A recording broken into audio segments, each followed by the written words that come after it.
What's cracking, yo? Welcome back to Boo TV. Appreciate you for stopping in. Like, comment, subscribe, hit the bell, stay notified, and let's get into the topic for today. What's cracking? Back with some more Kobe Bryant content. 7 NBA legends sharing insane prime Kobe Bryant stories. Like I said, I'm a hardcore Kobe fan, but I am, for the most part, unbiased. I feel like I've always called Kobe out on his BS. Just like I will do any player, I try my best to keep it real with all the players. But hey, I'm excited to get into this one. I haven't watched this video yet, but I will continue to say it will be hard pressed.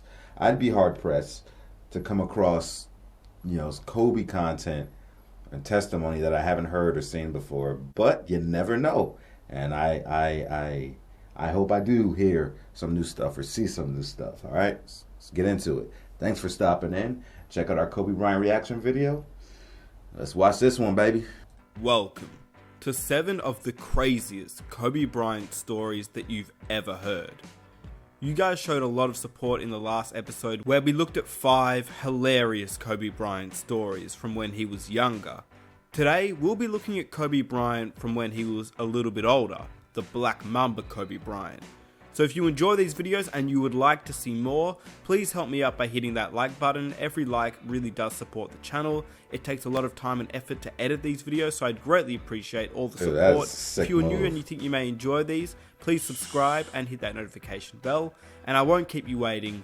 Here are 7 of the craziest Kobe Bryant stories told by NBA players and legends. I'm listening to Pat Riley all the time, talking about the disposition, your mentality, and your work ethic, and all this stuff. And I'm like, damn, okay, I got it. But I was like, that shit is impossible to do like this. Can't go that hard all the time. So I get traded. Shaq comes to Miami. I go to Los Angeles. I'm with Kobe first day. So what went down when you first met with Kobe and you were introduced to the Lakers? Well, shit. It was a lot of things that went down. Kobe wanted to see was about that workout life. Press conference, he signs like $136 million.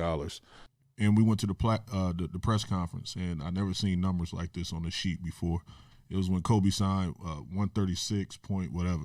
I remember the point because it was a lot of money. You know what I mean? So he signed the contract. I was like, oh, shit, like this is different. And, immediately you'd think that somebody's going to go on vacation or whatever the case. That's a lot of money. Never seen no shit like that before. So I'm like, wow, this is crazy. And the second he signed it, Kobe was just like, you ready to black out? And I was like, what is a blackout? He was like, blackout, workout, bring your shit. We going in the morning, going in the evening. Till you black out. Blackout. We about to fucking black out. Be here at 7 a.m. tomorrow. And I was like, damn, blackout. The deal was already made. The deal was made. When I set out at the beginning of the summer and said, this is the training plan I'm doing, I signed that contract with myself. I'm doing it. And shit, I told my wife, I was like, I'm about to go with Kobe for a little bit. I don't know what he owned, but see what this workout, blackout shit he talking about. So I go in there. We started working out, and I realized what a blackout workout was. And, the workout was simple at first. You're going over like reps. You're going over, shots, form shooting. You're going over. You're getting your reps in. You're getting 50 shots from each spot, skill set shit. And I'm just like, oh, this ain't, this is cool.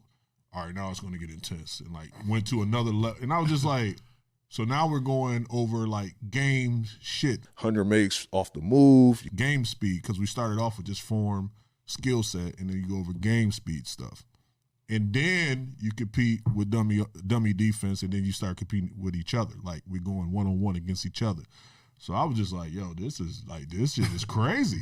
Throughout that process, you'll start talking to yourself like, man, I think I need to, maybe if we, nope. No, this is non-negotiable. Yeah, non-negotiable. Yeah. Then you get so tired, you see spots, you blacking out. And that was a blackout. And then guess what? I got to tell you the rest. So, and then you had a post-workout with Joe where you're doing weightlifting and everything. And then you come back that evening. After that first workout, and you do ones at the end, you go get you something to eat. You take about 3-4 hours to yourself, and you come back. So that's when I was just like, yo, this shit is crazy. Like, but I was getting like, yo, you work till you like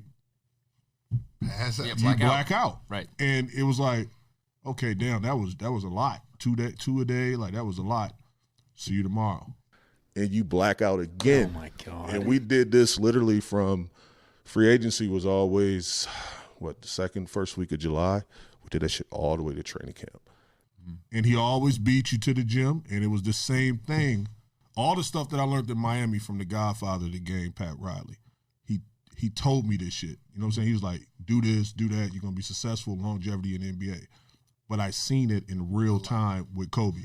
And I was just like, dude, it's different. But all this shit, like the sacrifices and when your motivation runs low, your discipline take over, all that shit that he was teaching us and instilling in us in the fabric of who we were as competitors, I saw it in real time in the best player on the planet.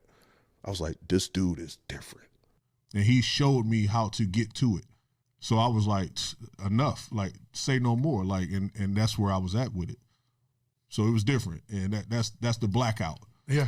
You don't know what a work ethic is until you see the best player actually work out. Yeah. It's levels, man. And, you know, every city we went in, 2 a.m, 3 a.m, he had high schools rented out to go shoot. Like fresh from the airport, take him to a place where he can get his shots up till 4 a.m. Then he comes in the hotel. And he never missed a film session. And it was just, I saw it at a different level. And I was just like, bro, he's different. What's wild is that you talk about signing for 100 M's, and you hear blackout. A lot of people thinking like, I'm going to party. Yeah. Blackout. People usually quit their job. You know what I mean? Like, what up? I'm going to black out tonight. You know what I mean? But he's talking about blacking out the next morning. Did y'all feel like y'all can win that? Kobe had an incredible motor, like Kobe was psychotic, man. He was insane. He was. But the amount of physical and mental preparation this guy would put in on a regular basis is of legend, is of myth. That championship against Kobe? No? Yeah, we did. Because during the season, we actually were beating him. Yeah. What you think that went wrong? Kobe was doing some crazy shit. No, we know that, but the inexperience. That is true. We was not experienced. And stopped doing what they was doing the whole playoffs. That's true. That was a part of it. And then the fact that you got Kobe. Kobe got the ball. I jumped up. He went between my arms, came back, went to the other side, and laid it up all in midair. And I'm like, you know what? It's just their time. Yeah. Like, it ain't nothing I could do. Like, we done did everything we could, but it was just their time. Just to see that though, like, you know, you young, your first finals experience, to see how, you know, the conference finals is big. You be looking at the conference finals like, this shit crazy. You just finished playing LeBron. This shit is a big deal. Yeah. It can't get no bigger than this conference finals against LeBron. Then you get to the finals, it's like, that oh, man. Shit. They got this much money? For the Muppets. like they got this much money? Everything shut down like this? Oh, my God. It was crazy. Like, how is the difference between that? Because I was just wondering that, like, man, you see, because the finals is a whole different It's a whole building. different beast. Yeah. Yeah. Like, how was that, to see that? Just seeing who we was playing against across the court, it's the top of the top. Like, we made it. Yeah. And I just think that they just knew how to really win, and we just didn't have that. We wasn't there yet. Yeah. I remember, you know, playing against Kobe, man. Kobe used to talk trash, but it's hard to kind of go back and forth with him, not only because he shoot a lot, but he making the motherfuckers. He's a bad motherfucker. And you don't get that many attempts. No, not even close. I mean, everyone knows how fucking good you are, but you mentally attack people too. You do your little Kobe shit where you're elbowing and grabbing, knocking the wind, elbowing me right here. I don't know what you're talking about. Everything out of me. Everything. I caught a dunk tip, he elbowing me. I'm just like, what the fuck? And I'm the one getting fouls. I'm the one getting teased. So it just came to over here. But like, man, fuck it. I might have to fight this dude. You know what I mean? Like, fuck basketball, fuck everything. We was in San Antonio. This is my second time. So I finally got a post up on him. You know what I mean? I got the ball on the post. I'm backing him down. You know, I'm looking at him like, little nigga. And I'm finna, you know, that's how I'm looking at him. Hit him with the shoulder. I turn around to shoot it. He just hit my whole arm. Wow, whole arm off, right? The referee, I'm on the baseline. The referee right there. So I turn and look at the referee. The referee's right there. Don't call nothing. Kobe takes off with the ball. I'm like, what the fuck? So I'm talking to the referee, arguing with him. I'm in a full argument with the ref, but I'm guarding you at the same time. And as I'm talking to the ref, Kobe is saying something to me, like, you better pay attention. Like, you know what I'm saying? Fuck all that. And so you start telling me, you better pay attention, motherfucker. You better pay attention. So as I'm talking to the referee, Kobe shoots like 10 feet from the three-point line. So I'm arguing with the ref, trying to listen to you. You shoot the motherfucker from the logo. Net, and gives me a little smirk, like look at me, and then the referee look at me like. Then the referee give me the same little look, like, I'm like, so look, this one made it worse. Like, he on Kobe's side, you know what I'm saying? Kobe just run down the court just talking to me like I'm a kid, and then pop sub me right out. Of course he did. I'm like, oh shit. He go up at 60 and I can't get my get back. Next thing you know, Pop just subbed me out the game, so I'm on the sideline looking like I was just a bump, you know what I mean? Like, Kobe, one thing about Kobe, he gonna talk to you and he gonna get every shot. And you're not gonna get the same amount of attempts as him. Hey man, I just try to fuck with y'all as much as possible. I knew if y'all, y'all coaches, Pop, Gundy, man, you fucking coaches crazy, man. They're awesome, but they're crazy. Yeah. In a little, they like different way. Yeah. So I just tried to do what I could to take you guys out of the game. Mm-hmm. What he gonna do to you? And he'll tell you before he do it. And he'll still do it. Yeah, let them come in and guard me. Yeah, they do a much better job than these two guys. First it was Bruce Bowen, then me, then somebody else. He's just knocking us all off. And then you wait, and then you roast them. And then you guys over there like, what the fuck am I doing over here? Going up against Kobe in the finals, any good stories or memories of shit he was doing? He was just, bro, the way he, first of all, I was geeked out that he even know my name. I was like, when he said, what's up, big baby, I fucking damn near fainted. I was like, God damn, Kobe know me. You know what I mean? You know everybody he play against, though. That's crazy. I didn't even know he knew my name. So playing against him was great, man, because he's just a competitor. Right. You know what I mean? Like, I think the most special part about him is when I was guarding Paul Gasol, like, I couldn't translate the Oh, he was speaking a different language. Yeah. I'm like, bro, you really speaking that shit? That's unfair. You know what I mean? Like, I'm talking to you. I'm like, Paul, what'd he say? He's like, oh, I don't know. Like, just bullshit me. But, he was a special player, man. He's a super, super special player. And I was, glad to play against him, I feel like Kobe's legacy, and obviously, God rest his soul, has taken off to new heights. But everybody that I actually talked to that's been around him, I never had the pleasure to meet him or spend time around him, actually says that it's actually more than what's talked about. It's even crazier than what you, like the folklore that's been passed on. Like, it's actually crazier than what you think it is. Yeah, it really is. Competitively, Kobe was he was different. Sometimes he would say things and we kind of look at him crazy, and he meant exactly what he said. I just remember him saying some shit every once in a while, and I was like, damn, he think different. Yeah. I'm like, he on another level. You know what I'm saying? He on a completely different level, and I just wish I had more of that when I was coming up that I could have been around and benefited from. Aggression. Earl Clark told me that before. He was like, yo, Earl Clark. Earl, hey, big bro, like Kobe. I liked Earl Clark when he was on the Lakers. He was a decent player. He's just like, sometimes he'll say some wild shit, yo. Like, we'd be sitting on the With a training straight table face. and it'd be like, I ain't asking him nothing. He'd come out of nowhere and you'd be like, Nah, with a straight what? with a straight face. We was in Denver. We was getting our ass kicked. And Will Barton was going crazy. I think Will probably had like 25 at halftime. Coach Scott came in and he said we were making adjustments to Will and we were changing our coverage. And Coach said, I'm going to guard him second half, don't worry about it. And everybody kind of looked at him. And Byron was going to keep talking. And Coach said, no, like, don't worry about him. I'll take care of it. Like, he won't even exist in the second half. And that man said, I'm going to guard Will Barton in the second half. He's not even going to exist. But Will had 25 at halftime. Yeah. So we look around like, all right. All right. Go ahead, OG. What was that initial feeling once Kobe switches on to you? Oh, it was like, man, it's on. That's how I was. I had just played well. I just hit my first shot. And we're thinking to ourselves, like, this dude is cooking. Like, nobody's going to stop him at this point. He already has 25 at half. You know, his confidence is sky high. So you feel I'm going up against, who I think the greatest player of all time. I'm like, man, it's on. Let's get it all on. right, go ahead, keep going. And I just remember a couple of those plays like that because he did it more than once. And he just started guarding me at the free throw line. I got the ball at the 3-point line. He always at the free throw line. And I told him I've been good my whole life. Yeah. I've been the bad my whole life. I never had nobody guard me like that. Yeah. So it messed me up psychologically. I'm like, You don't what's know what going on? to I do, don't know yeah. what to do. Somebody got me at the free throw line. I don't know if I should pass. I don't know if I should shoot. I'm like, should I try to drive? I'm like, why is he giving me so much space? I'm just holding the ball. And, man, it got to my head. Yeah. Hey, What go did he ahead. have at the end of the game? 2 points after that. And he guarded him. He guarded him. Kobe went out and guarded him that second half, and Will Barton had 2 points the second half. And when he put his mind to something, he meant it, and he was gonna get it. He was gonna get it done, one way or another. And that was Kobe. He got to my.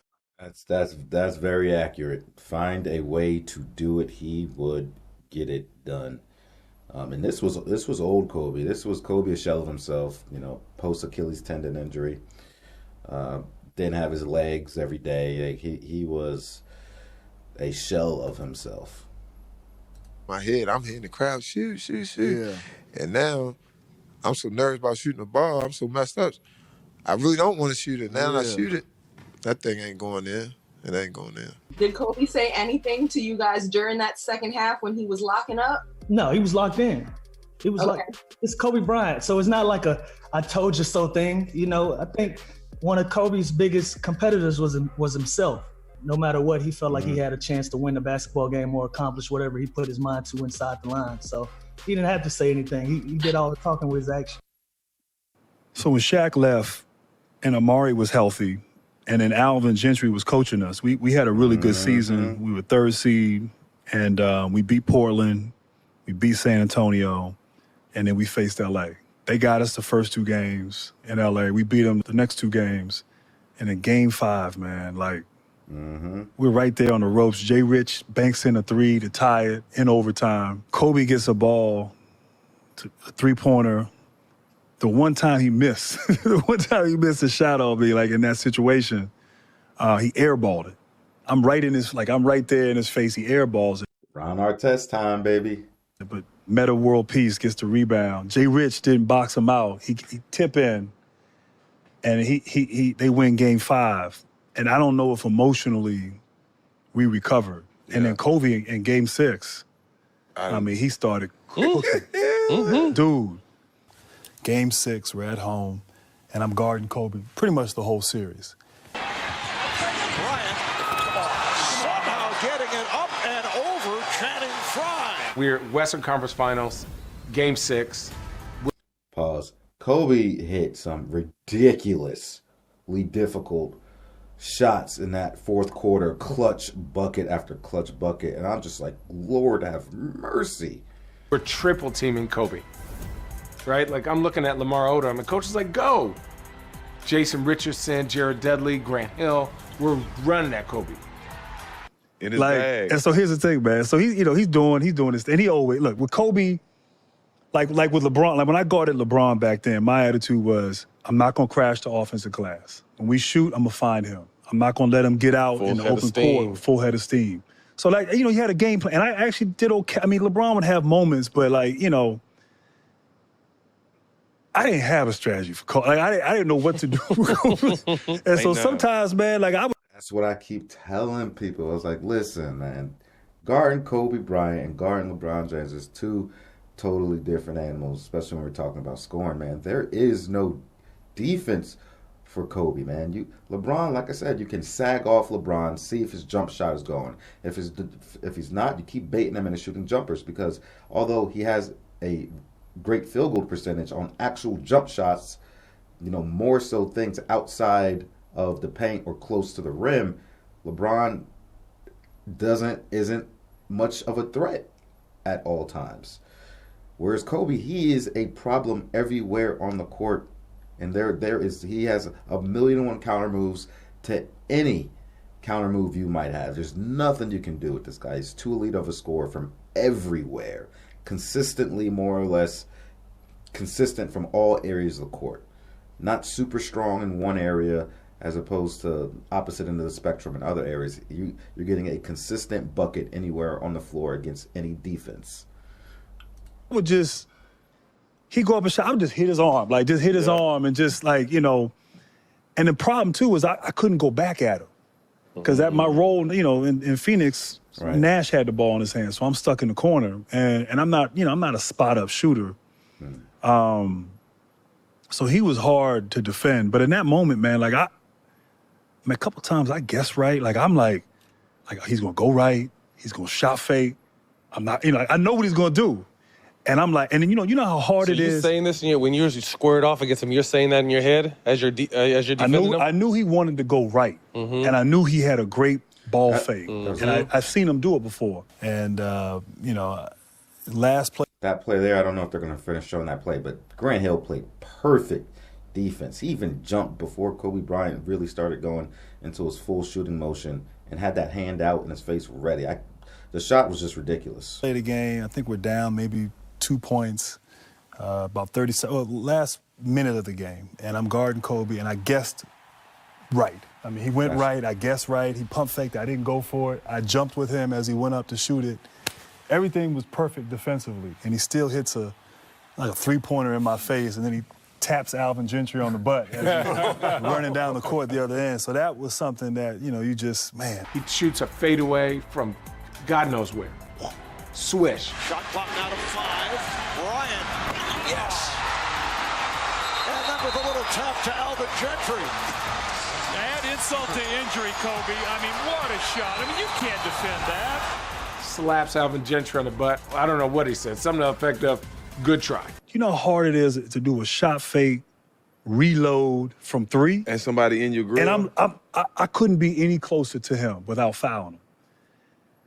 Man, this dude hits it. Like, I was like, I mean, I was actually proud of the defense I played. Yeah. Like, I'm thinking, like, I couldn't have done anything other Obviously, it wasn't a three-point shot, but, you know, he was close to the line. than just prevent him from getting the ball. But you know what was crazy? Was like when we would watch the film afterwards, we would just laugh. You're just like, what? Like him shooting left-handed shots, him calling out plays as our coach is calling out plays. Like these are things that we could see on film where you're just like, what? How? Like, how does he do it? You know how he does it, but at that attention to detail, it's not weird. It's next level. he was the best player I played against. And I say this respectfully with Jordan. I didn't guard Jordan. Pippen and I matched up. Yeah. But the best player that I played against, hands down, was Kobe. It's so crazy. You'll hear a lot of player testimony. A lot of them will say that played, during Kobe's era. A lot of them be like, Kobe was the guy. Crazy. The night before the game, we're at a wing spot or something, and we're smoking cigars. It was like outside in Charlotte.